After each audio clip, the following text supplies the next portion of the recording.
আজ ২৭শে সেপ্টেম্বর বিশ্ব পর্যটন দিবস। যথাযোগ্য মর্যাদায় এবং আনন্দঘন পরিবেশে দিবসটি সারা দেশে উদযাপন করা হচ্ছে।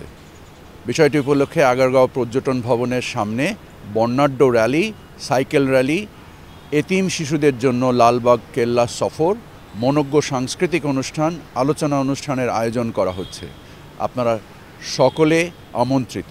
এবছর দিবসটির প্রতিপাদ্য ট্যুরিজম অ্যান্ড সাস্টেনেবল ট্রান্সফরমেশন।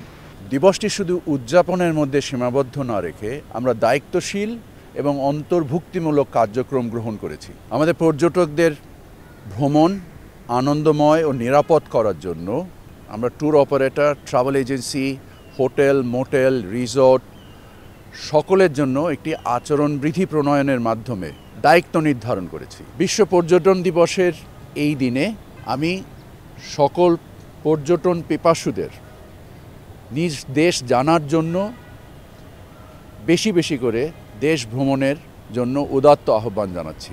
আসুন সকলে মিলে টেকসই পর্যটনের মাধ্যমে গড়ে তুলি এক সমৃদ্ধ বাংলাদেশ।